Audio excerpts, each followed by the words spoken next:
नमस्कार, मी संदीप चव्हाण आणि आपण पाहताय टॉप न्यूज मराठी.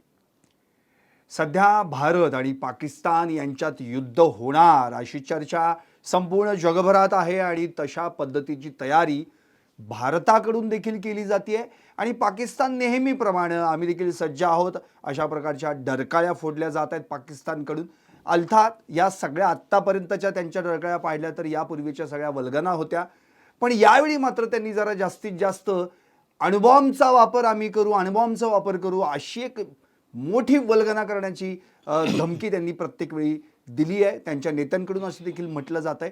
पण या सगळ्या बाबतीमध्ये भारत मात्र अगदी शांततेत आणि अगदी आपली अशी काही स्ट्रॅटेजी भारतानं ठरवलेली आहे जी ओपन करायची नाही आहे, पण थेट आपल्याला काहीतरी स्ट्राईक करण्याची भूमिका घ्यावी लागेल या पद्धतीत किंवा या तयारीत निश्चित भारत आहे. पण हे सगळं सुरू असताना आता आमच्याकडे किती ताकद आहे, तुमची किती ताकद आहे याची चर्चा होऊ लागलेली आहे आणि या दरम्यान सगळ्यात महत्त्वाचं ठरतं ते म्हणजे मिसाईल्स. सो भारताकडे नेमकी कोणती मिसाईल्स आहेत, त्यांची क्षमता काय आहे, जमीन, हवा आणि पाणी या तिन्ही ठिकाणी आपण कशा मारा करू शकतो, आपली क्षमता त्या बाबतीत किती आहे आणि सगळ्यात महत्त्वाचा मुद्दा म्हणजे आपल्या क्षेपणास्त्रांमुळे पाकिस्तानची अवस्था काय होऊ शकते याचा विचार न केलेलाच बरा.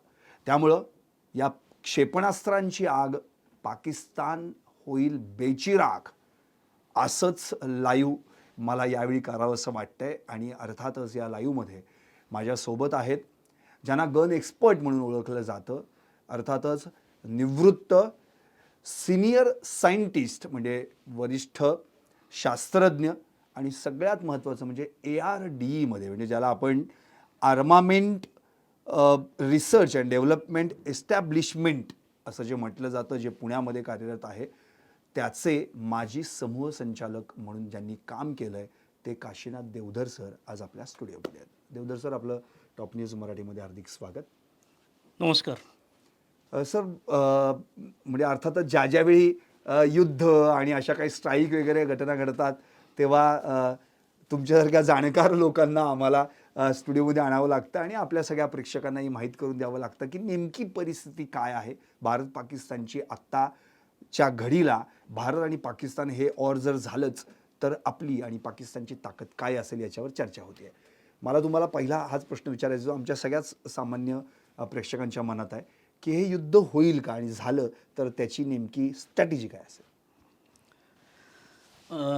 हा जसा प्रश्न तुम्हाला आहे तसा स्वाभाविकपणे सगळीकडे त्याची चर्चा होते आणि मला वाटतं की ज्या वेळेला चर्चा जास्ती होते त्यावेळेला आतमध्ये काहीतरी वेगळे विचार चालू असतात. प्रत्येक शस्त्र हे जरी युद्धासाठी सज्ज असलं तरी कुठलं शस्त्र केव्हा आणि कुठे वापरायचं हा स्ट्रॅटेजिक भाग असतो आणि तो निश्चितच आपल्या देशाचे जे प्रमुख आहेत ज्यांनी नुकतीच घोषणा केली की युद्धाचे जे सरसेनापती आहेत त्यांनी लढायचं, त्यांनी ठरवायचं कुठं केव्हा कसं हे, आणि त्याच्यासाठी देश म्हणून आम्ही सगळ्या सैन्य दलांच्या पाठीशी आहोत असा एक महत्त्वाचा संदेश आत्ता पंतप्रधानांनी दिलेला आहे. आणि त्यामुळं ही चर्चेला जास्ती जरा एका वेगळ्या स्तराचा भाग म्हणता येऊ शकतो अशी झालेली आहे. युद्ध खरं म्हटलं तर असू नये असं सगळ्यांचं मत आहे. युद्ध व्हायला नाही पाहिजे, पण अशा काही घटना ज्या 8-10 दिवसामध्ये झाल्या, 8-10 दिवसापूर्वी झाल्या की त्याच्यामुळे ह्या चर्चेला जास्ती उधाण आलं. खरं म्हटलं तर आत्तापर्यंत आपण समजवण्याचा प्रयत्न खूप वेळा केलेला आहे. म्हणजे 2016 साली साधारण सप्टेंबर महिन्यामधली गोष्ट आहे की आपल्या इथं उरीवरती हल्ला झाला होता. तर त्याला तेवढ्यापुरतं सर्जिकल स्ट्राईक करून आपण उत्तरही दिलं होतं की बाबा तुम्ही आमच्या वाटेल जाऊ नका, आम्हाला युद्ध करण्याची खुमखुमी नाही आणि गरजही नाही, कारण जे विचार करणारे जे लोक होते त्यापैकी आपला देश आहे आणि युद्धामध्ये नाहक पद्धतीचं नुकसान होतं आणि दोन्ही बाजूचं होत असतं. म्हणजे मला आत्ताची परिस्थिती आठवते. 1999 साली कारगिलचं सुद्धा असंच युद्ध चालू होतं आणि त्यावेळेला मी प्रत्यक्ष त्या सर्व्हिसमध्ये होतो आणि आपण बघितलं की जवळजवळ 3 लाख तोफगोळे आपण त्यावेळेला फायर केले होते. बरोबर. म्हणजे किती मोठा खर्च आपला एका अर्थाने न्याय मिळवण्यासाठी, आपल्या देशाचं रक्षण करण्यासाठी घालवला गेला. तर युद्ध हा पर्याय नाही होऊ शकत. त्यामुळे युद्ध टाळणं हा भाग स्वाभाविकपणे बघितला जातो. पण युद्धाला उत्तर हे युद्धच आहे. तुम्हाला जर शांततेत जगायचं असेल आणि कोणी जगू देत नसेल तर त्याला शांत करावं लागतं. त्याशिवाय आपण शांतीत राहू शकत नाही, असं आहे. म्हणजे डॉक्टर कलामसुद्धा एकदा आमच्याशी बोलताना म्हणले होते की युद्ध कशासाठी, असाच विषय. तर जगामध्ये शांतता नांदावी म्हणून युद्ध करावं लागतं. अच्छा, म्हणजे अहिंसेसाठी हिंसेचा मार्ग. हां, कारण ज्यांना कळतच नाही काही गोष्टी, आणि हे आपल्या इथं पूर्वापार आलेलं, चालत आलेलं आहे. म्हणजे पार रामायण महाभारत कालापासून आपण हेच बघत आलेलो आहे की ज्यांना ज्या भाषेत समजतं त्या भाषेत त्यांना समजवावं लागतं. आणि त्यांना जर क्षेपणास्त्राची भाषा कळत असेल तर भारतसुद्धा आता क्षेपणास्त्राच्या दृष्टीने खूप तयार आहे असं मला वाटतं. म्हणजे पाकिस्तान आणि भारत हे सख्खे शेजारी आहेत एका अर्थाने. बरोबर. त्यामुळं आपल्या दिल्लीपासून साधारण 1000 किलोमीटरपर्यंत अंतर गेलं की संपूर्ण पाकिस्तान आपल्या टापूमध्ये येतो. आणि मला आठवतं आहे डॉक्टर कलामांच्या नेतृत्वामध्ये आपण क्षेपणास्त्र विकास कार्यक्रम केला आणि अग्नी 1, म्हणजे त्यावेळेला 1 हे नाव दिलेलं नव्हतं, अग्नी मिसाईल असं म्हणत होते. तर अग्नी मिसाईल झाल्यानंतरच आपण पाकिस्तानची समस्या सोडवली आहे असं डॉक्टर कलाम म्हणले होते की पाकिस्तान ही आता आपल्यापुढं समस्या नाही आहे. कारण दिल्लीतनं जरी एखादं क्षेपणास्त्र सोडलं अग्नी 1 तरी पाकिस्तानचा कुठलाही कोपरा आपण आपल्या टापूत आणू शकतो, ही क्षमता आपल्याकडे. बरं, अग्नी क्षेपणास्त्र कसं आहे की त्याच्यावरनं कन्व्हेन्शनल वेगवेगळ्या प्रकारचे बॉम्ब तर टाकू शकतोच, पण नॉन कन्व्हेन्शनल ज्याला म्हटलं जातं, अच्छा. म्हणजे अणुबॉम्ब थोडक्यात. अच्छा. तर अणुबॉम्बसुद्धा आपण त्या ह्याच्यावरनं टाकू शकतो. म्हणजे ही ती कम्पॅटेबिलिटी आहे. बरोबर. म्हणजे 1998 साली भारताने 5 अणुबॉम्बच्या चाचण्या केलेल्या आहेत. आपल्याला कदाचित आठवत असेल, 11 मे 1998ला पोखरण. पोखरणमध्ये 3 चाचण्या आपण घेतल्या आणि 2च दिवसांनी 13 मेला राहिलेल्या 2 चाचण्या घेतल्या. आणि ज्याला अणुबॉम्बचं तंत्रज्ञान म्हणतो, मग तो अणुबॉम्ब असेल, हायड्रोजन बॉम्ब असेल, म्हणजे ज्याला थर्मोन्यूक्लिअर डिव्हाइस असंही म्हणलं जातं, हायड्रोजन बॉम्ब म्हणला जातो, किंवा असे वेगवेगळे ज्याचे जे प्रकार आहेत. आता फार टेक्निकल ह्याच्यात जायला नको, पण 2 प्रकार असतात त्याच्यामध्ये. एक अणूचं विखंडन करून, म्हणजे फिशन आणि फ्युजन, अशा पद्धतीचे ते तंत्रज्ञान आहे. बरोबर. तर ते सर्व तंत्रज्ञान आपण त्यावेळेला चाचण्या घेऊन यशस्वी केलेले आहेत आणि हा फार मोठी उपलब्धी आहे. पण आपल्याकडे नुसते अणुबॉम्ब आहेत म्हणून कोण कशाला घाबरेल. तर ते अणुबॉम्ब टाकण्यासाठीची जी यंत्रणा आहे ती म्हणजे ही क्षेपणास्त्र प्रणाली, की आपल्याकडे अणुबॉम्ब आहे आणि हा अणुबॉम्ब क्षेपणास्त्रावरती अग्नी 1 वरती बसतो आणि अग्नी 1 हे पाकिस्तानच्या कुठल्याही कोपऱ्यात जाऊ शकतं. या 3 वाक्यावरून आपल्या असं लक्षात येतं की पाकिस्तान ही समस्या खरं म्हटलं तर आपल्याला नाही आहे. त्यामुळं पाकिस्तानमध्ये या युद्धाबद्दलची घबराहट असेल, भारतामध्ये कुठं अशी घबराहट किंवा असं काही दिसत नाही. याचं कारण हे आहे की आर्मीवरती विश्वास आहे असं नाही नुसतं, तर आपल्या स्वतःची तेवढी स्वतःचं तंत्रज्ञान विकसित केलेलं.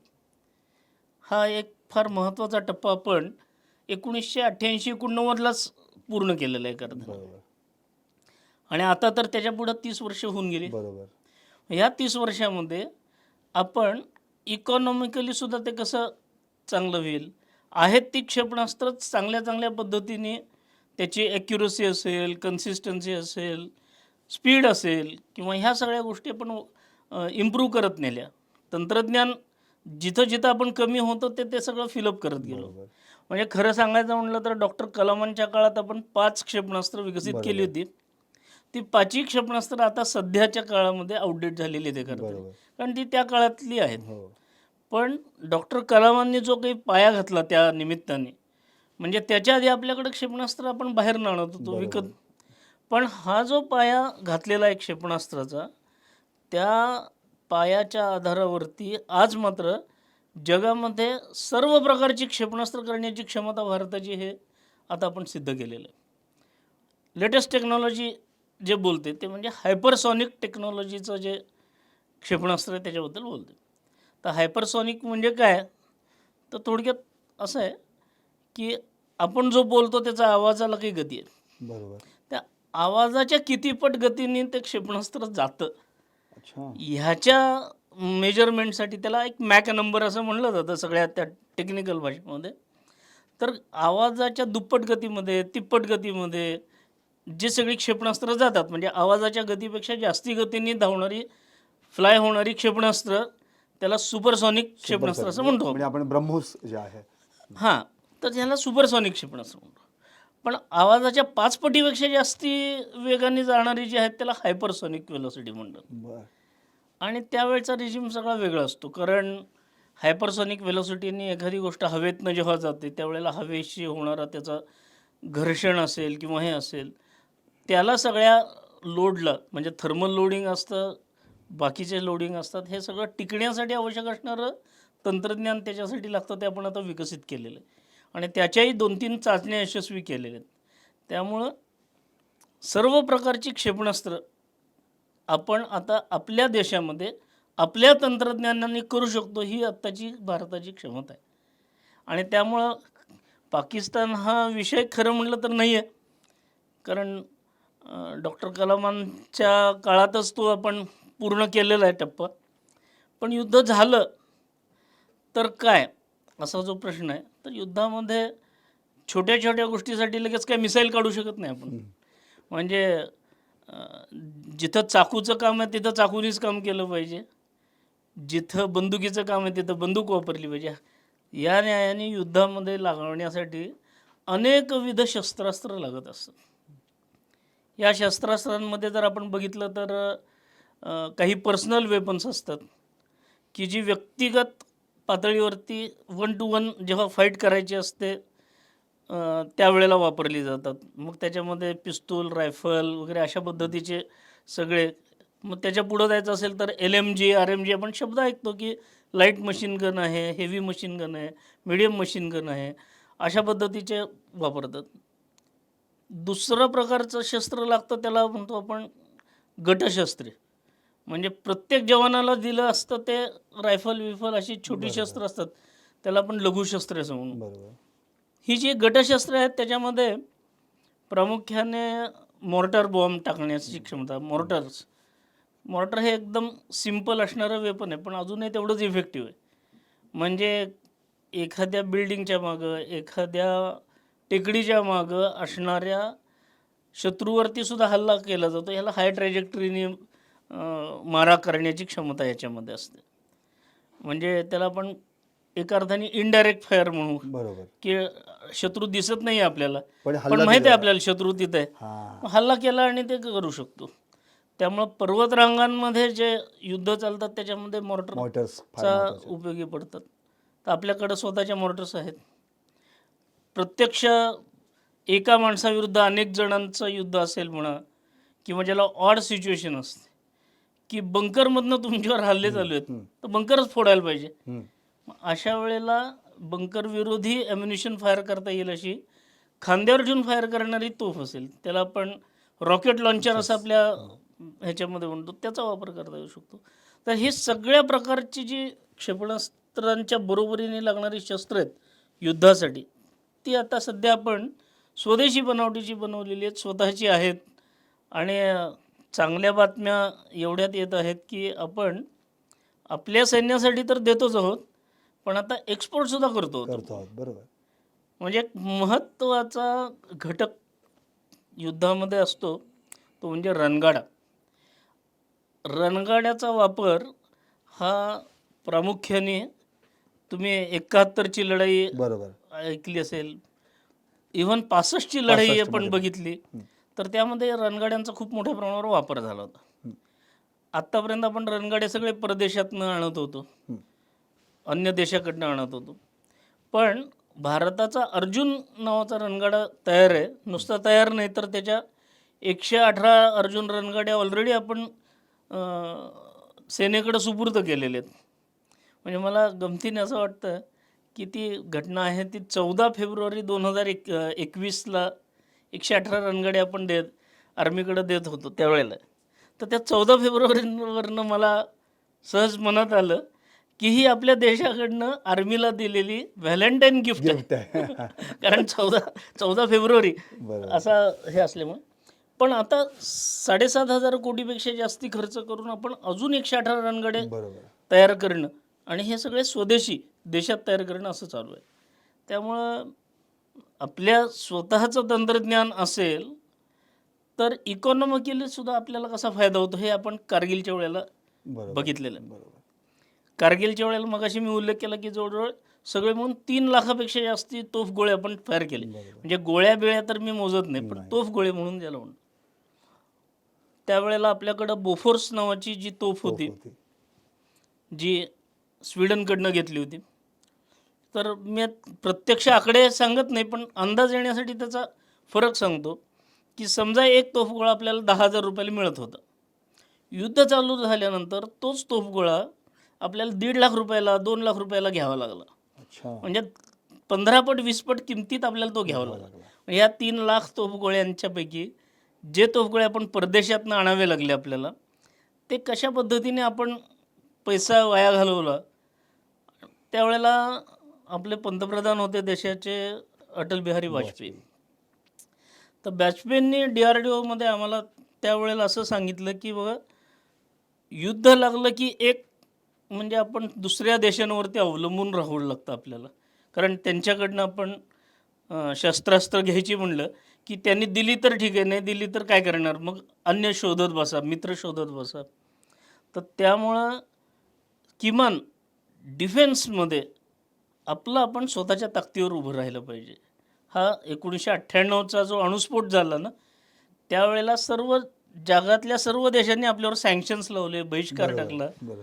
त्यावेळेला वाजपेयींनी सांगितलं होतं आणि डॉक्टर कलाम आमचे प्रमुख होते त्यावेळेला, त्यांनी तर हा विषय लावून धरला की ठीक आहे, हा आपण पॉझिटिव्ह अँगलनी घेऊ, हा जो बहिष्कार टाकलेला आहे तो, आणि आपण आपल्या स्वतःचे तंत्रज्ञान टेक्नॉलॉजीज विकसित करू. त्यामुळं DRDOमध्ये आत्मनिर्भर भारताचा सुरुवात ही 1998 सालीच बरोबर. झाली. कारण त्यावेळेला परदेशातनं आपल्याला काही मिळणार नाहीत तंत्रज्ञान, बरोबर. असा एक छोटासा आस्पेक्ट होता. आता हे लक्षात येतं की आता आपल्या देशात होणारं जे ॲम्युनिशन असेल त्यात आपल्याला 15 पट किमतीत विकत घ्यावं लागणार नाही. त्यात आपल्याला स्वतःच्या ताकदीवरती कुणी अडवू शकणार नाही. आता बरोबर. इतर वेळेला मित्राकडनं जरी असलं तरी राजकारणामध्ये किंवा इंटरनॅशनल रिलेशन्सच्या दृष्टीने बघितलं तर आपल्याला कोणी शत्रू आहे असं नाही, कोणी मित्र आहे असंही गृहीत धरता येत नाही. बरोबर. म्हणजे अणुबॉम्बचंच उदाहरण की आत्ता आपण अणुबॉम्ब आहेत आपल्याकडं, अण्वस्त्रधारी देश आहे म्हणून आपल्याकडं बघतो आपण. पण अणुबॉम्ब होऊ नये भारताने, करू नये म्हणून जगातले सर्व देश, पुढारलेले देश एकत्र आले होते आणि अणुबॉम्बचं तंत्रज्ञान विकसित करताना काय लागतं तर सुपर कॉम्प्युटर लागतो. बरोबर. सुपर कॉम्प्युटर मिळू दिला नाही. नव्हता. भले आपला पहिल्यापासूनचा मित्र असणारा रशियासुद्धा, हो. रशियानसुद्धा आपल्याला सुपर कॉम्प्युटर दिलं नाही. क्रायोजेनिक इंजिन लागतं मिसाईलला किंवा या सगळ्या स्टेजेसला बाहेरच्या, ते दिलं नाही. म्हणजे जी क्रिटिकल टेक्नॉलॉजी आहे ती तुम्हाला स्वतःच विकसित केल्याशिवाय पर्याय नाही, असा एक त्यातनं संदेश आपल्याला मिळतो. म्हणजे खरं म्हटलं तर स्वामी विवेकानंदच म्हणत असत की you do not deserve to live if you cannot help yourself. तुम्ही स्वतःच्या ताकदीवर उभं राहिलात तरच तुमचं तरुणोपाय आहे. जगामध्ये भारत एक नंबरवर यावा म्हणून अन्य देश कशाला मदत करतील. नक्कीच. नक्कीच. भारत एक नंबरवर आला पाहिजे. आणि डॉक्टर कलाम आम्हाला म्हणत असेल की 1 नंबरवर येणं हे काही टार्गेट असू शकत नाही आपलं. युद्धामध्ये आपण इतकं प्रबळ असलं पाहिजे की आपल्याशी युद्ध करताना 10 वेळा विचार करायला पाहिजे. आणि ती ताकद आज दिसतीये की म्हणून तर पाकिस्तान आता जो हडबडून गेलेला आहे, एका अर्थाने घाबरून गेलेला आहे, की आपण कधीच म्हणलं नाही की आम्ही तुम्हाला युद्ध करणार आहोत, पण मेसेज इतका क्लिअर आणि स्ट्रॉंग गेलेला आहे की ते सगळे घाबरत येतात. आणि त्या घाबरण्याचं उदाहरण म्हणून मी ऐकलेल्या बातम्यात कदाचित त्या खऱ्या असण्याची शक्यता जास्ती आहे की पाकिस्तानातले बहुतेक सगळे सैन्याधिकारी आहेत ते राजीनामा देऊन धडाधड बरोबर. बाहेर पडत आहेत, परदेशात जात आहेत. कारण त्यांना माहिती आहे की भारताबरोबर युद्ध झालं तर आता पाकिस्तानचं काही खरं नाही. आता ही क्षमता कशामुळं आली, तर क्षेपणास्त्रात आपण प्रमुख आहोतच. म्हणजे आता 1000 किलोमीटरचा टप्पा आपण तो विचार करू, म्हणजे आपल्याकडं 5000 किलोमीटरपेक्षा जास्ती जाणारी क्षेपणास्त्र आहेत. इव्हन अवकाशातली क्षेपणास्त्र आहेत की अवकाशामधला एखादा उपग्रह असेल किंवा आपल्यावरती जो डाऊटफुल आहे त्यालाही पाडण्याची क्षमता आपल्याकडे आहे. म्हणजे अँटी सॅटेलाईट मिसाईलचं तंत्रज्ञान आहे आपल्याकडं. आपल्याकडं अँटी रॅडिएशन मिसाईल तयार आहे. म्हणजे पाकिस्तानची बात चालली म्हणून पाकिस्तानचा उल्लेख करतो, पण पाकिस्तानचं जर समजा युद्ध सुरू झालं तर त्यांच्या हवाई दलाला जे सपोर्ट करणारं जर रडार स्टेशन असेल ते रडार स्टेशनच उडवून लावायची क्षमता असणारं मिसाईल आपल्याकडे आहे. अच्छा. आणि जर रडार स्टेशनच उडवलं तर त्यांच्या विमानांना मिळणारा जो सपोर्ट आहे, गायडन्स आहे, कंट्रोल आहे, हे सगळं नष्ट होईल, कोलॅप्स होईल आणि त्यांची क्षमता एकदम कमी येईल. बरोबर. म्हणजे प्रत्येक विमानाच्या मागे धावत न बसता, ज्याला मुळावर गाव घालणं म्हणतो, असं त्या विमानांना मदत करणारं जर रडार स्टेशन असेल, असं रडार स्टेशन आपण उडवू शकतो. त्याला अँटी रेडिएशन मिसाईल असं म्हणलं जातं. आपण त्याला रुद्रम असं नाव दिलेलं आहे. तर हे क्षेपणास्त्राच्या सुद्धा 2-3 चाचण्या यशस्वी झालेल्या आहेत. आणि खरं म्हणलं तर म्हणजे माझ्यासारखा सायंटिस्ट युद्ध होऊ नये असं जरी वाटत असलं तर युद्ध झालंच तर आमची ही सगळे क्षेपणास्त्राची एकदा तरी चाचणी होऊन जाऊ द्या. नुसतंच लुटूपुटीच्या चाचण्या करण्यात काय अर्थ आहे, प्रत्यक्षात होऊ दे. नाही, आता पाकिस्तान पण सर असं म्हणते की आमच्याकडे पण मग घोरी आहे, शहान आहे, शाहीन म्हणजे आणि गजनवी पण आहे, मग आम्ही काय नुसतीच ठेवली आहेत का म्हणून. म्हणजे असं नुसतं ते बोलते. अर्थात कसं आहे, युद्ध करायचं म्हटलं की शस्त्र लागतात, त्यांच्याकडेही काही शस्त्र आहेत. पण युद्ध हे नुसतं शस्त्रांवरती अवलंबून नसतं. युद्ध हे मानसिक स्थितीवरती खूप अवलंबून असतं. सर त्या मनोबल ज्याला म्हणतो त्याला एक शास्त्र पण लागतं. मनोबल. हां, म्हणजे आत्ताचा जो प्रकार चालू आहे की नाही, तो माझ्या दृष्टीने बघितलं तर हे सायकोलॉजिकल वॉरफेअर्समध्ये आत्ता आपण आहोत. की पूर्ण पाकिस्तानच्या जनतेलाच असं वाटतंय की भारताबरोबर युद्ध झालं तर आपलं काही खरं नाही. म्हणजे मी एक व्हॉट्सअपवरती जोक ऐकला होता. आता तो जोक म्हणून मी ऐकला, पण ती वस्तुस्थिती असू शकते की पाकिस्तानमध्ये एक सर्वे घेतला आणि त्या सर्वेमध्ये भारत पाकिस्तान युद्ध झालं तर पाकिस्तानची सेना जिंकू शकते असं किती जणांना वाटतं. तर 88% लोकांनी सांगितलं की पाकिस्तानची सेना जिंकू शकते. 88 का 82% लोकांना वाटतं. आणि जे राहिलेले 18% लोक आहेत त्यांना वाटतं की पाकिस्तानची सेना काही जिंकू शकत नाही. आणि 18% लोक पाकिस्तानच्या सैन्यात आहेत त्यांना असं वाटतं. म्हणजे पाकिस्तानच्या सैन्यांना असं वाटतं की भारताबरोबर आपण काही जिंकू शकत नाही. असा तो जोक म्हणून येतो. त्याच्यामधली मनोभूमिका आपण लक्षात घेतली पाहिजे की मानसिक खच्चीकरण त्यांचं खूप झालेलं आहे. म्हणजे नुसतं आम्ही सिंधू नदीचं पाणी अडवतो एवढं एक वाक्य बोलल्यावरती किती खळबळ असली. अजून आपण अडवलंय का प्रत्यक्ष तर नाही, पण काय होऊ शकतं ह्याची त्यांना कल्पना आहे. नक्कीच सर. आणखी एक महत्त्वाचा मुद्दा म्हणजे आता एक महत्त्वाची आणखी एक बातमी अशी पण आली की आपण आपल्या एअरस्पेसमध्ये आता पाकिस्तानच्या लष्करी विमानांनी किंवा प्रवासी विमानांनी येऊ नये यासाठी आपण त्यांच्यावर बंदी घातली आहे. म्हणजे नोटीस टू ज्याला आपण एअरमन असं म्हणतो, तर ते जे आपण केलेलं आहे, तर पाकिस्ताननं ऑलरेडी याच्या आधी हे पहिलं पाऊल आपल्या बाबतीत उचललं होतं.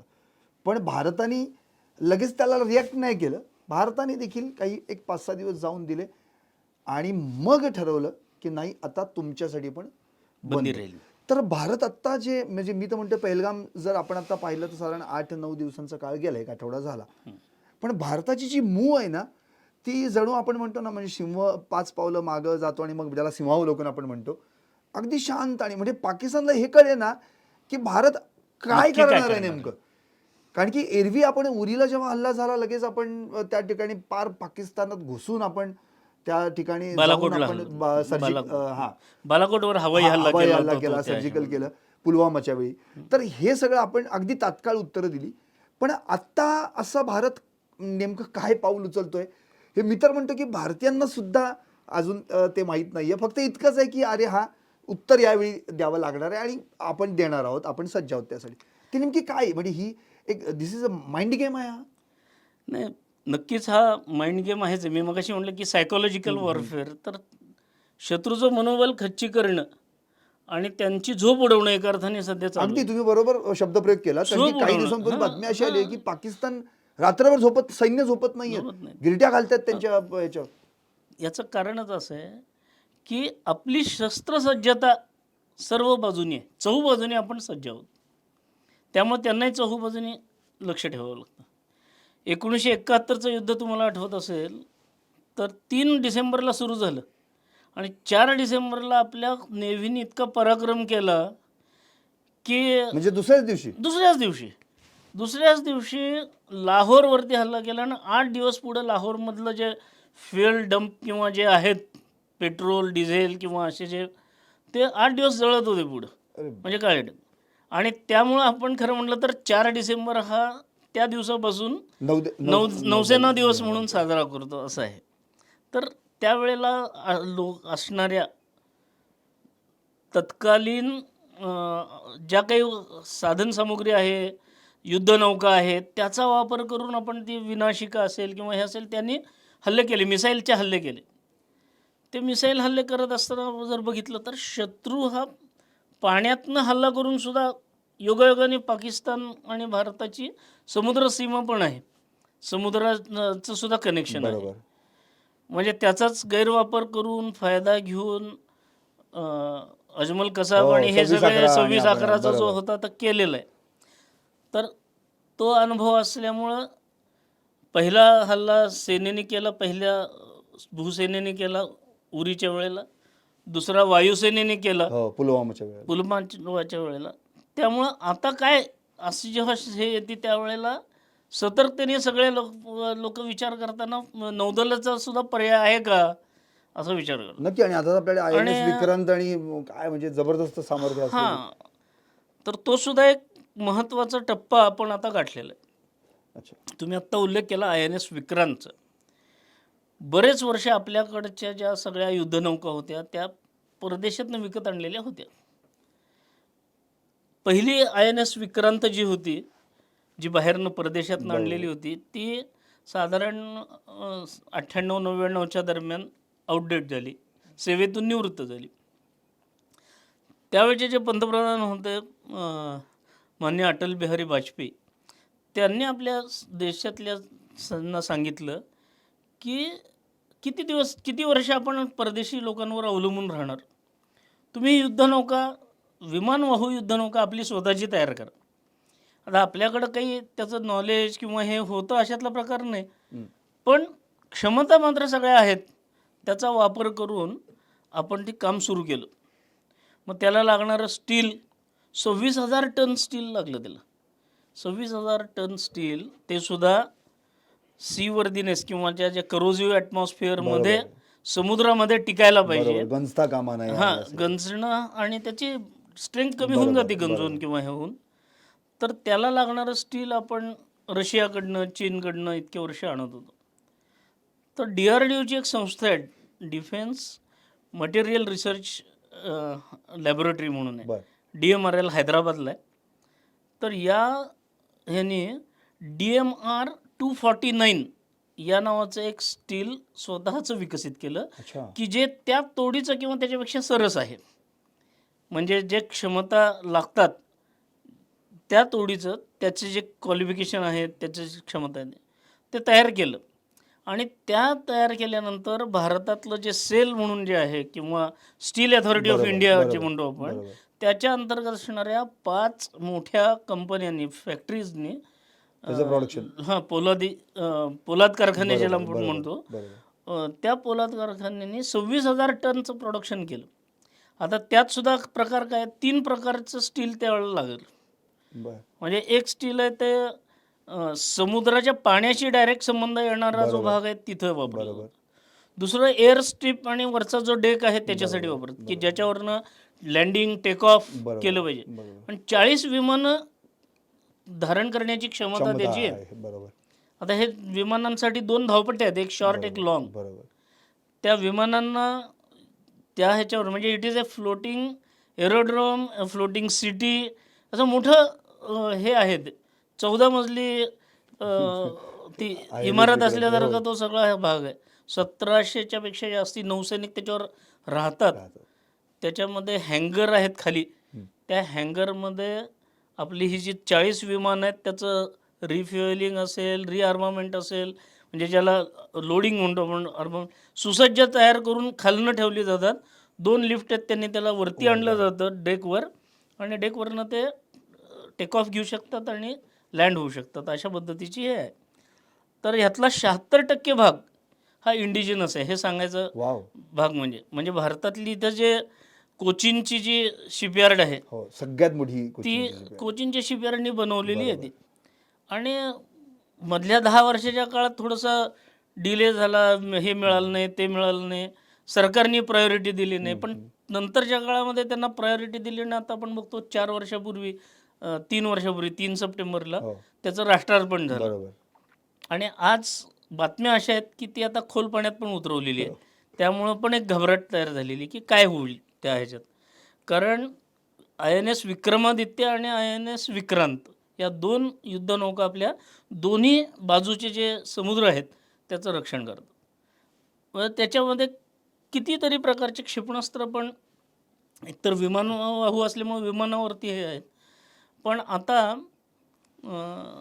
पाणबुडीचा पण एक रोल असतो नेव्हीच्या सबमरीन्स. ज्याच्यामध्ये, सबमरीन.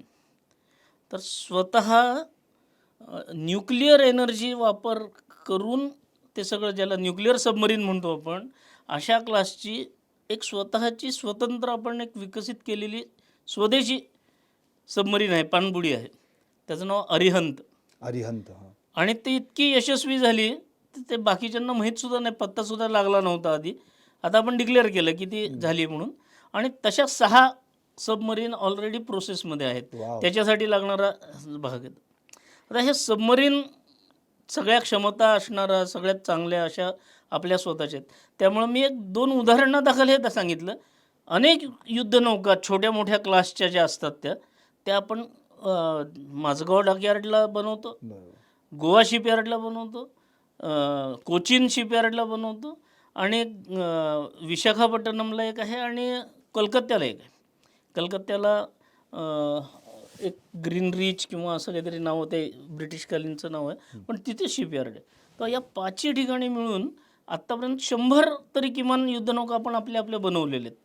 म्हणजे माझे काही मित्र आहेत ते दर 3 महिन्याने मला एक युद्धनौका राष्ट्रार्पण केली म्हणून हे करणारा जो प्रमुख आहे त्या ह्याच्यात, बरोबर. असे वेगवेगळे मेसेज येत असतात. आणि आपल्या रक्षामंत्र्यांच्या हस्ते किंवा या सगळ्यांच्या हस्ते, सेनाप्रमुखांच्या हस्ते वगैरे वगैरे राष्ट्रार्पण झाल्याच्या बातम्या येतो. त्यावेळेला आपल्या लक्षात येतं की भारत हा खूप मोठ्या प्रमाणावर पुढं चाललेला आहे आणि छोट्यापासून मोठ्यापर्यंत सगळ्या प्रकारच्या युद्धनौका आपल्याकडं आहेत. युद्धनौका म्हणत असताना त्याच्यावर मिसाईल असतात. ती मिसाईलसुद्धा आपली आहेत. इव्हन आता तर ब्राह्मोससारखं मिसाईलसुद्धा आपण त्याच्यावरती इंटिग्रेट केलेलं आहे. बरोबर. म्हणजे पूर्वी पृथ्वी वगैरे होते, पण आता कशात लेटेस्ट पृथ्वी, स्लिक पण नाग, आहेत. अग्नी, हां, त्रिशूल अशा पद्धतीचे ते सगळे क्षेपणास्त्र आता आपल्याकडं आहेत. त्यामुळं आज जो प्रकारचं जर हे बघितलं, स्पेक्ट्रम बघितला, तर आपल्याकडं छोट्या ह्याच्यापासून मोठ्या रेंजपर्यंतची सर्व प्रकारची म्हणजे कसं आहे, याचं वर्गीकरण करताना टार्गेट काय आहे ह्याच्यावर सुद्धा अवलंबून असतं. बरोबर. तर काही क्षेपणास्त्र अशी आहेत की ते सबमरीनलाच सुद्धा हे करतात. त्यामुळं अँटी सबमरीन मिसाईल्स असा एक प्रकार. अच्छा, म्हणजे तुम्ही खूप प्रकार सांगितले मिसाईलचे. अँटी सबमरीन असेल, अँटी नाही, कसं आहे, रेडिएशन्स असतील, अँटी सॅटेलाइट आहेत. मिसाईल म्हणलं ना की प्रामुख्याने 4 प्रकार मुख्य लक्षात घेतो. पहिला आहे जमिनीवरनं आपण फायर करायचं, जमिनीवरती आपण मारा करायचा, बरोबर. त्याला आपण सरफेस टू सरफेस मिसाईल म्हणतो. दुसरा प्रकार आहे तो सरफेस टू एअर, म्हणजे हवेतून कोणताही धोका जर आपल्या देशाकडे येत असेल तर त्याला हवेतल्या हवेत नष्ट करायचं. मग पूर्वीच्या काळी त्रिशूल आणि आकाश होतं, आता त्रिशूलची जागा QRSAM घेतली, ज्याला quick reaction surface to air missile असं म्हटलं जातं. आणि MR रेंजप्रमाणे SRSAM आहे, MRSAM आहे, किंवा लॉंग रेंजचं LRSAM आहे. म्हणजे सरफेस टू एअर मिसाईल पण रेंजेस वेगवेगळे आहेत. आणि आता आपल्याकडं बॅलॅस्टिक मिसाईल समजा आपल्याकडे यायला लागलं तर त्यातला उडवून लावायचं, हवेतल्या हवेत इंटरसेप्ट करायचं, या क्षमतेचं तंत्रज्ञान आहे, ज्याला BMD प्रोग्राम म्हणतो, बॅलॅस्टिक मिसाईल डिफेन्स. तोही आहे आपल्याकडे. आणि तो सुद्धा 2 लेअर आहे. पहिलं लेअर आहे ते म्हणजे जमिनीपासून एक 20-30 किलोमीटर अंतरावरती असेल तर त्याला आकाशच्या साहाय्याने आपण उडून ठेवू. आणि दुसरा प्रकार आहे तो म्हणजे ह्याला एंडो ॲटमॉस्फिअर म्हणतो. एक्झो ॲटमॉस्फिअर म्हणजे हवामानाचा जो लेअर आहे, वातावरणाचा जो थर आहे, त्या वातावरणाच्या थराच्या बाहेरनं जेव्हा ते ट्राय करत असतं त्यावेळेला बाहेरच, म्हणजे 90 किलोमीटरवरती असताना, 80 किलोमीटरवर असताना, 100 ते उडवून लावायचं. आणि इतकी ॲक्युरसी आहे त्याची की पिन पॉईंट ॲक्युरसी. ते जरी मॅक नंबरने उडत असला तरी आपलं क्षेपणास्त्रसुद्धा बरोबर वेध घेऊन त्याचा तुकडा करतो. वाव. याच तंत्रज्ञानाचं एक्सटेन्शन म्हणजे अँटी सॅटेलाइट मिसाईल. सर अर्थात हे सगळे मी जे सांगतोय हां. ते पाकिस्तानच्या युद्धाशी काही देणं घेणं नाही. नाही कारण आहे, पाकिस्तान हे कसं आहे, आमचं कालच एक प्रोग्रामला मी गेलो होतो. आत्ता आपल्या इथं 5 रेजिमेंट ऑलरेडी, पिनाक नावाचं एक मिसाईल आहे, बरोबर, क्षेपणास्त्र आहे, त्याच्या 5 रेजिमेंट आहेत. त्याची रेंज 40 किलोमीटर, 60 किलोमीटर, 75 किलोमीटर अशी आहे.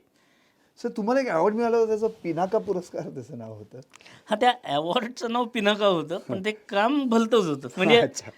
ते काम पिनाकाशी निगडीत नव्हतं, ओके. पण मी पिनाकावर काम केलेलं होतं पूर्वी. अच्छा. त्यामुळे मी पिनाकचा आत्ता उल्लेख केला की पाकिस्तानशी लढायला बॉर्डरवरती पिनाक हे मल्टीबॅरल रॉकेट लॉन्चर आहे. बर. म्हणजे एका ट्रकवर 6चा 1 याप्रमाणे 2 भाते ठेवलेले असतात, बरोबर. त्याच्यामध्ये 12 रॉकेट असतात, 6 ट्रकची एक बॅटरी असते. बर. आणि क्षमता अशी आहे त्याची की फायरची ऑर्डर दिल्यापासून प्रत्येक लॉन्चरवरनं, म्हणजे त्या व्हेकलवरनं, दर 4 सेकंदांनी एक याप्रमाणे 44 सेकंदात 72 रॉकेट पण फायर करू शकतो. अरे बापरे. आणि 75 किलोमीटरवरचा जो शत्रू आहे, त्या शत्रूचं जे 1 किलोमीटर बाय 1 किलोमीटरचं ठाणं असेल एखादं, तर ते बेचिराख होऊन नष्ट होऊ शकतं. ही क्षमता असणारं क्षेपणास्त्र, ज्याला आंतरराष्ट्रीय दर्जाचं क्षेपणास्त्र म्हणू आपण, ते आपल्याकडं आता सध्या तयार आहे. ते योगायोगाने परदेशात पण आपण एक्सपोर्ट पण केलेलं आहे, आणि एक्सपोर्टसाठी मागणी पण आहे. आणि स्वतः पंतप्रधान त्याचं ज्यावेळेला मार्केटिंग करतात एका अर्थाने, म्हणजे पंतप्रधानांचा नुकताच दौरा जो फ्रान्सला झाला, तर त्यांनी फ्रान्सलाही सजेस्ट केलं की अरे हे आंतरराष्ट्रीय दर्जाचं हे आमचं क्षेपणास्त्र आहे, तुम्ही घेऊन बघा एकदा आणि मग तुम्ही सांगा. तर ते इव्हॅल्युएशन पण आता फ्रान्सच्या बरोबरच चालू आहे. नक्की. सर मला एक म्हणायचं की तुम्ही जी आतापर्यंत सगळी जी माहिती दिलीत ना, यामध्ये संरक्षण क्षेत्रात भारत किती आता आत्मनिर्भर झालाय, स्वतःहून सगळं तो डेव्हलप करतोय, विकसित करतोय, याचा खूप आनंद होतोय आम्हाला सगळ्यांना. आणि की पूर्वी जसं तुम्ही एक मगाशी म्हणालात की एक गोळा जर 3 लाख रुपयाला आपल्याला जर तो पडत असेल तर काय अवस्था असेल. आणि आता अर्थातच ही गोष्ट तुम्ही कारगिलची सांगितली, कारगिलची 99ची आता साधारण 25-26 वर्ष होऊन गेली. आणि आता आपल्या भारत तर अगदी INS विक्रांत आणि कुठे आपण गेलो. पण मला सर तुम्हाला अगदी आता शेवटाकडे मी येणार आहे, मला तुम्हाला हा प्रश्न करायचा नाही, तिसरा शेवटाकडे जाण्याच्या अगोदर एक महत्त्वाचा जो भाग आहे तो असा आहे की युद्ध जसं जमिनीवरती होतं, युद्ध जसं क्षेपणास्त्रांचं माध्यमातून होतं, युद्ध जसं समुद्रातून होऊ शकतं, तसं हवाई हल्ले मला तोच तुम्हाला मुद्दा विचारायचा. तर हवाई हल्ले करण्यासाठी किंवा हे करण्यासाठी काय लागतं तर अनेक प्रकारचे बाकीचे गोष्टी लागतात, पण फायटर प्लेन लागतं हां, आणि दुसरी गोष्ट हेलिकॉप्टर लागतं. बरोबर, तर आत्ता आपण स्वतःचं HAL म्हणून जी आपली संस्था बरोबर, आहे बरोबर. त्या कारखान्यामध्ये बनवलेले प्रचंड नावाचं हेलिकॉप्टर असं आहे की जे बॉर्डरवरती आपल्या हद्दीत राहतं आणि शत्रूच्या बॉर्डरवरती लांबपर्यंत त्याचा मारा करू शकतं. आपल्या हद्दीत राहून आपल्या हद्दीत राहायचं, पण हां, मारा मात्र मारा शत्रूच्या हद्दीत शत्रूचे लांबपर्यंत म्हणजे तुम्हाला करायचा. त्या एअर स्पेसमध्ये त्यांच्या जायची जायची गरजच गरज नाहीये. नाही, गरज नाही. वा. अशा पद्धतीचं प्रचंड नावाचं क्षेपणास्त्र आपण हेलिकॉप्टर हेलिकॉप्टर. विकसित केलेलं आहे. त्यामुळं त्या अँगलनी सुद्धा आता आपण एक एक पावलं पुढे चालत टाकायला लागलो. दुसरं म्हणजे खूप दिवस चर्चा आपण ऐकली असेल तेजस, बरोबर. जे तेजस नावाचं LCA तेजस म्हणतो हो, आपण. हो. तर त्याच्यामध्ये इंडिजिनाइज करताना थोडासा एक प्रॉब्लेम म्हणजे इंजिनचा प्रॉब्लेम होता. तर तो इंजिनचा प्रॉब्लेम सॉल्व्ह होईपर्यंत आपण आता जी कंपनी आहे त्याच्याशी करार केला आणि ते हायर पॉवरचे इंजिन आपल्याला द्यायला तयार आहेत. म्हणजे तो करारच झालेला आहे त्या ह्याच्यात. त्यामुळं आता 83 LCA Mark 1 तेजस Mark 1 ह्याची ऑर्डर ऑलरेडी चालू आहे. 2 ज्याला आपण तुकड्या म्हणतो, पण त्या 2 वायुदलाच्या तुकड्या तयार आहेत. स्क्वॉड्रन असे अन्य स्क्वॉड्रन साठी ते तयार आहे. 104 का 105 जास्तीची विमानं घेण्यासाठीची सुद्धा तयारी चालू आहे आता. म्हणजे सरकारला लवकर हवी आहेत, पण प्रोडक्शन रेट, इन्फ्रास्ट्रक्चर डेव्हलपमेंट आणि हा सगळा विचार केला आणि त्यातले कसं शेवटी ह्याच्यात एक छोटंसं हे आहे ते 4 अँड हाफ जनरेशन म्हणतो आपण ह्याचं. बरोबर, 5th जनरेशनचं म्हणजे राफेल डोळ्यासमोर येईल. बरोबर. जे आता आपण आता आपण परदेशातनं आणलंय, फ्रान्सकडनं हो, घेतलंय. हो. तर राफेलचं कसं आहे ते ट्विन इंजिन आहे बरं. आणि रिलायबिलिटी आणि पॉवरच्या दृष्टीने ट्विन इंजिन हा सध्याचा ट्रेंड. तर ते पण आपण स्वतः करणार आहोत. पण ते करायला जो एवढा वेळ लागेल तोपर्यंत म्हणून आपल्या देशाची सक्षमता वाढावी म्हणून म्हणून आपण ते घेतलं. राफेल ही 36 राफेल आपण आता ऑलरेडी म्हणजे कदाचित घेतलेली भविष्यात आहेत. आपण ती आपणच तयार तयारच करू. करू. एमका म्हणून प्रोजेक्ट चालू आहे, त्याच्यावर काम चालू आहे. बरं.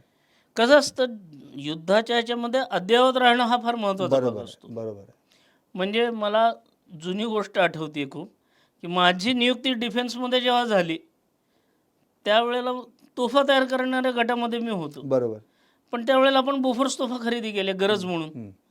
म्हणजे त्या काळात 410 तोफा खरं म्हटलं तर खरेदी केल्या आणि आमचा प्रोजेक्ट बंद केला होता. ती खरं म्हटलं तर माझ्या दृष्टीने आपल्या पॉलिसी मेकर्सची चूक होती, बरोबर, की R&D ही नेहमी चालू ठेवली पाहिजे. बरोबर. ती बंद होता कामा हां, नये. कारण नंतरचे विषय असा झाला, की आत्ता आपण जो विचार करतो, की सगळ्यात जास्ती लांब तोफांची गरज आहे.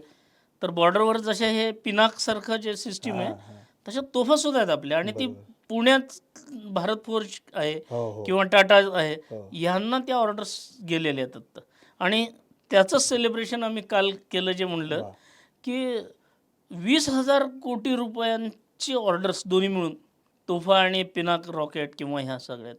तर ती आत्ता आपल्या आर्मीने दिलेली आहे आणि आपल्या ह्या सैन्यात जायच्या आधीसुद्धा मित्रपक्षांकडे आपण ते बाहेर पाठवलेले आहेत. हा सुद्धा एक त्यातला पराक्रम आहे.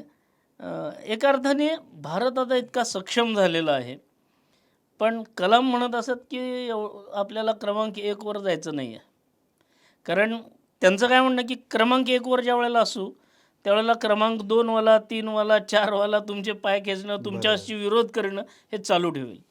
तुम्ही इतके पुढे निघून गेले पाहिजेत, की तुमच्याशी बोलताना स्वाभाविकपणे सगळेजण 10 वेळा विचार करतील, की अरे, म्हणून आत्ता आपल्या देशाचे पंतप्रधान ज्या वेळेला म्हणतात त्यावेळेला मला त्या सगळ्या पार्श्वभूमीचा अंदाज येतो, की दुनियामध्ये आता भारत म्हणून आम्ही काय करणार आहोत.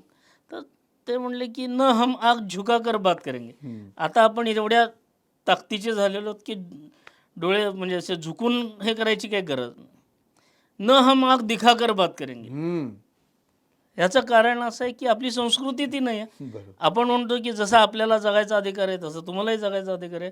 जिओ और जीने दो हे तत्त्वज्ञान असल्यामुळं आपण, पण जर आमच्याकडे कोणी वाकड्या नजरेने बघितलं तर आम्ही त्याला सोडणार नाही. हा त्यातला म्हणजे मगाशी जो पहिला विषय झाला की युद्ध हे युद्धासारखं करावं लागतं.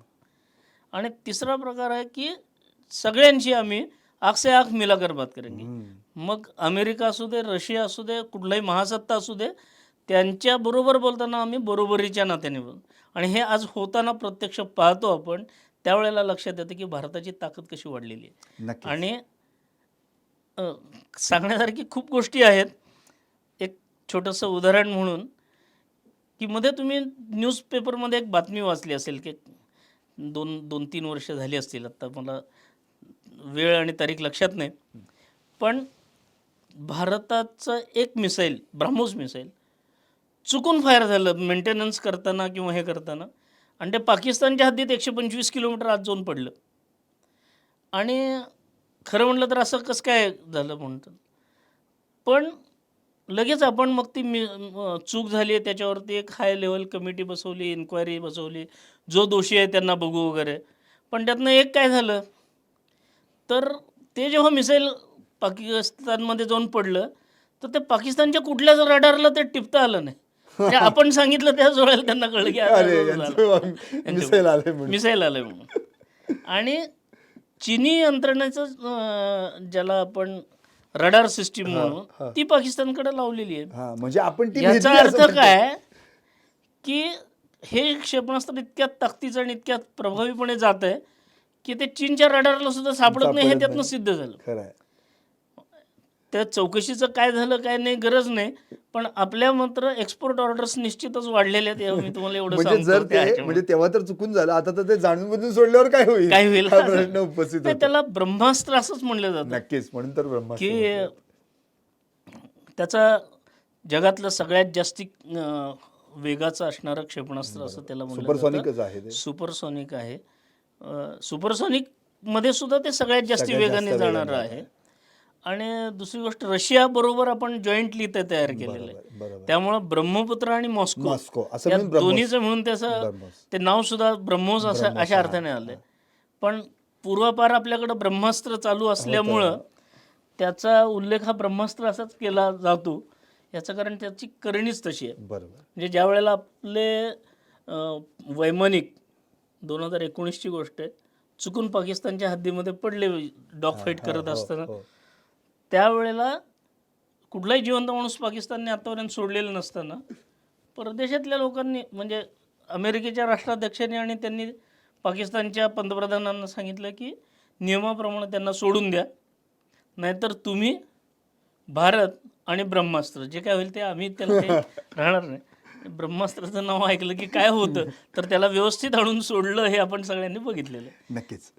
धन्यवाद सर, आपण आमच्याशी संवाद साधलात आणि खरं तर इतक्या प्रत्येक मिसाईलची की तुम्ही इतकी सुंदर आणि अतिशय समर्पक माहिती दिलीत की जणू को ऐकावंसंच राहावंसं वाटतंय. कारण की ब्रह्मोससारखी तुम्ही माहिती असेल, पिनाकसारख्या क्षेपणास्त्राची माहिती तुम्ही दिलीत, लॉन्चर्स असतील, हेलिकॉप्टर्स असतील, विमानं असतील, लढाऊ विमानं असतील आणि INS विक्रांत. म्हणजे हे असं ऐकल्यानंतर खरंच अंगावर काटा येतं की आपल्या भारताकडे खूप काही आहे. फक्त मग वेट अँड सी का आहे, तर आत्ताच तुम्ही उत्तर दिलं, त्याच उत्तराने मी शेवट करणार आहे. आणि आपले पंतप्रधान मोदी परवाच कार्यक्रमात एका म्हणाले होते की न हम आंख झुकाकर बात करेंगे, न हम आंख दिखाकर बात करेंगे, लेकिन हम आंख से आंख मिलाकर बात करेंगे. आणि हीच आमची त्रिसूत्री आहे. आम्ही कोणाच्या वाट्याला जात नाही, पण गेलो तर करारा जबाब दिल्याशिवाय राहत नाही. पाहत राहा टॉप न्यूज मराठी, आपला महाराष्ट्र, आपली बात.